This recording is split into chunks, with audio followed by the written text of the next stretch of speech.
जो है वो अपना cricket world cup league 2 tri series खेलने के लिए कहीं ना कहीं नेपाल पहुंच चुकी है और 12 तारीख से क्रिकेट वर्ल्ड कप लीग 2 की जो सीरीज है, ट्राई सीरीज है, वो शुरू होगी। बहुत इंपॉर्टेंट सीरीज है सभी टीमों के लिए। स्कॉटलैंड हो, अगर आप यूएसए हो, जो कि टेबल टॉपर है, और नेपाल उनके लिए तो बहुत ही ज्यादा इंपॉर्टेंट है। ओवरऑल तीनों टीमों के सारे पॉइंट्स बहुत इंपॉर्टेंट है। तो खैर उससे रिलेटेड जो है, उससे पहले कुछ प्रैक्टिस मैचेस जो है वो कहीं ना कहीं स्कॉटलैंड और यूएसए दोनों ही खेलते नजर आएंगे। वो प्रैक्टिस मैचेस खेलेंगे नेपाल ए के साथ। स्कॉटलैंड 2 मैच खेलेगा नेपाल ए के साथ, यूएसए भी 2 मैच खेलेगा नेपाल ए के साथ। और स्कॉटलैंड का जो पहला मैच था नेपाल के साथ, वो कहीं ना कहीं आज हुआ।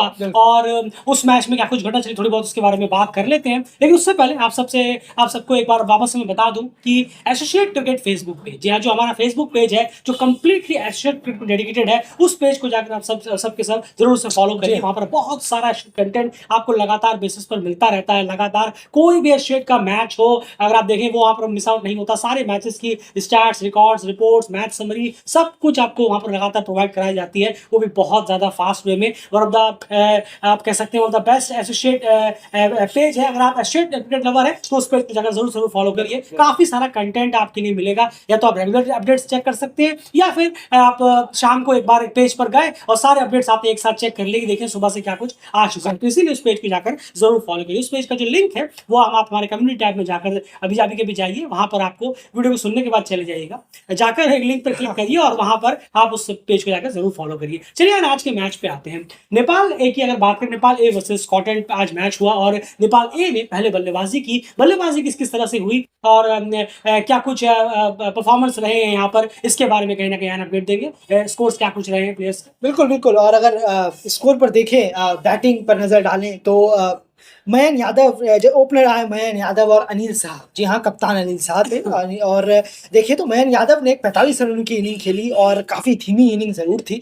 52 का स्ट्राइक रेट था। अनिल शाह 18 रन इस मौके का फ़ायदा उठाने में नाकामयाब ज़रूर रहे। 18 रन किए अनिल शाह ने। देव खनल वन डाउन आए और काफी अच्छी एक इनिंग रही। अगर हम देखें, बिल्कुल सही कहा आपने। 65 गेंदों में 63 रन किए देव खनल ने। 97 के आसपास के स्ट्राइक रेट से काफी अच्छी इनिंग यहाँ पर उनकी यहाँ पर रही है। स्ट्राइक रेट बहुत मैटर करता है, बहुत मैटर करता है, ये बहुत ज्यादा मैटर करता है स्ट्राइक रेट। अगर आपको इस स्ट्राइक रेट की लत पड़ गई 50, 60, 70 की, तो आप उसी को लेकर चलेंगे। तो इसीलिए स्ट्राइक रेट बहुत मैटर करता है जब आप इस तरह के बल्लेबाज होते हैं। 50-60 का स्ट्राइक रेट टीम के काम कभी नहीं है। बिल्कुल। अगर आपने लंबे स्कोर किए हैं, 70-80 रन मारे हैं, 50-60 का स्ट्राइक रेट से किए हैं, तो ज्यादा फायदा वो टीम को पहुंचाएगा। बिल्कुल, ये लाजिम है। बिल्कुल सही कहा आपने। आप दुनिया में 10 ऐसी इनिंग बता दीजिए वनडे में, जी, ओडीआई क्रिकेट में, 50 ओवर क्रिकेट में 10 ऐसी इनिंग आप बताइए जहां पर 40-45 के स्ट्राइक रेट से किसी ने इनिंग खेली हो और वो टीम को बहुत ज्यादा फायदा पहुंचा नहीं हो। ऊपर के बल्लेबाज, ऊपर के टॉप 4 बल्लेबाजों की यहाँ पर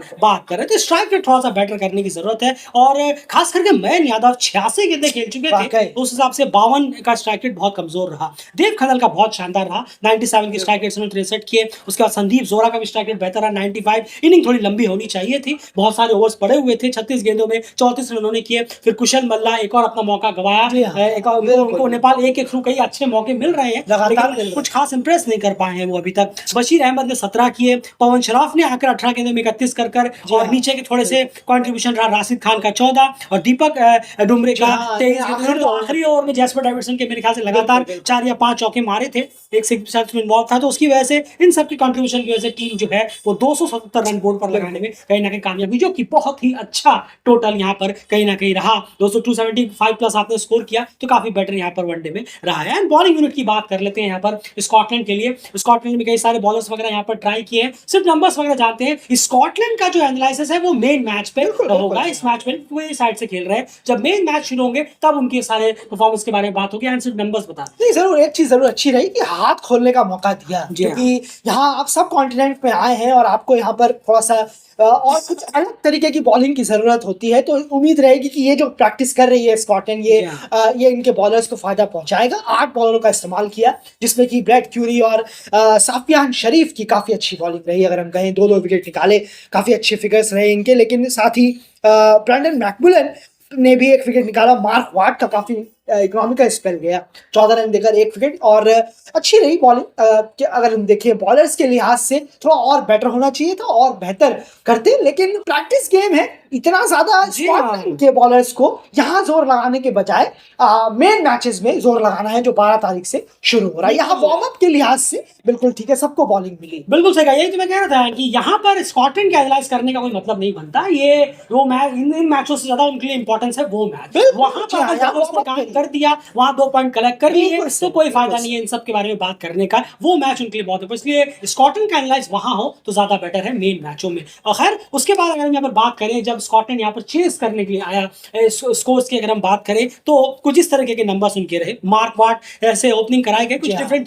चेंजेस वगैरह किए गए, क्योंकि स्क्वाड के सभी प्लेयर्स कहीं ना कहीं अलाउड थे बैटिंग और बॉलिंग करने के लिए, इसलिए सबको ट्राई किया गया। बल्लेबाज में कुछ और नाम आए, बॉलिंग में आए। उसके बाद मार्क वाट ने 37 किए 40 गेंदों में, फिनले मैक्रेथ ने 52 किए 73 गेंदों में, ब्रेंडन मैकमुलन ने 21 का कंट्रीब्यूशन दिया, थोड़ा और लंबा उनका हो सकता था। रिची बैरिंगटन ने 3 रन किए, मैथ्यू क्रॉस ने 22 किए। जो बड़े नाम रहे खास करके टॉप 3 बल्लेबाज उनके हैं, Brendon McMullan, Richie Barrington, Matthew Cross, इनका इतना खासा वार्म अप जो है ये गया नहीं। ओवेन गोल्ड ने 6, माइकल लीस को जरूर थोड़ा सा यहाँ रन्स करने चाहिए थे। एक वार्म अप गेम है जी हाँ। आपके लिए बेहतर होता, आपके लिए यही मैचेस हैं, इंपॉर्टेंट मैच में आपको इतना मौके मिलेंगे नहीं, आप यहीं पर थोड़े से और जमकर खेलते, डट कर खेलते और बेहतर होता, क्योंकि अंडर 19 से आए हुए प्लेयर। बिल्कुल सही कह रहे हैं आप, तो डेफिनेटली ये तो मौके आपके लिए बहुत ही इंपॉर्टेंट है, इन्हीं मौकों को आपको भुनाना था, लेकिन स्टंप हो गए कहीं ना कहीं। और उसके बाद हम देखें माइकल लिक्स ने 3 किए, जैक जार्विस ने आकर 45 किए, और उसके बाद ओलिवर डेविडसन ने 17, यानी आप कह सकते हैं कि जो लोअर ऑर्डर बल्लेबाज थे उन्हीं के दम पर टीम ने 200 पार किया,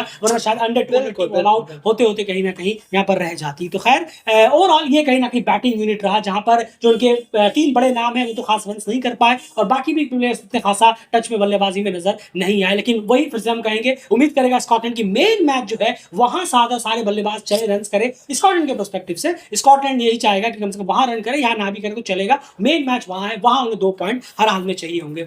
नेपाल की बॉलिंग की बात करते हैं, यहाँ पर उन्होंने भी कई सारे बॉलर्स का इस्तेमाल किया, अपने जो डगआउट में थे 15 में उनका भी कहीं ना कहीं बॉलर्स का इस्तेमाल किया। पूरी लिस्ट लंबी, ये कहीं ना कहीं बॉलिंग फिगर दर्शाती है। क्या लगता है आपको नेपाल की जो बॉलर्स हैं उनका किस तरीके का आउटिंग आज रहा? नहीं, बहुत अच्छा रहा है। देखिए पेसर्स का इतना बेहतर नहीं रहा, राशिद खान ने 3 विकेट जरूर निकाले हैं बिल्कुल, लेकिन स्पिनर्स ने वापस से नेपाल को फ्रंट में आकर खड़ा किया। नेपाल ए को माफ करिएगा, स्पिनर्स का काफी अच्छा गया। आप देखें बशीर अहमद है, युवराज साहब आलम है, इनके स्पेल्स काफी अच्छे गए, काफी इन्होंने ही विकेट निकाले और टीम को वापस लेकर आया। लेकिन शुरुआत में अच्छी शुरुआत मिल गई थी को, खैर लेकिन स्पिनर्स का जो एक कलेक्टिव परफॉर्मेंस रहा है वो काम कर गया, नेपाल ए को जीत दिला। बिल्कुल सही कहा। तो कहीं ना कहीं नेपाल ने यहाँ पर 45 रन से मिल गया, 45 रन से नेपाल ने इस मैच को कहीं ना कहीं वो जीतने में कामयाब हुए। तो पहला मैच वो जीत चुके हैं। अब स्कॉटलैंड को देखना पड़ेगा, उन्हें उनके लिए उनके हिसाब से उन्हें सोचना पड़ेगा कि हमने क्या क्या चीजें देखी हैं, हमें क्या क्या चीजें अब करनी है, किस बॉलर को लेना है। प्लेइंग 11 डिसाइड करने पे उन्हें भी एक मैच और है, उसके बाद कहीं ना कहीं वो थोड़ा सा और मेक श्योर करेंगे कि क्या कुछ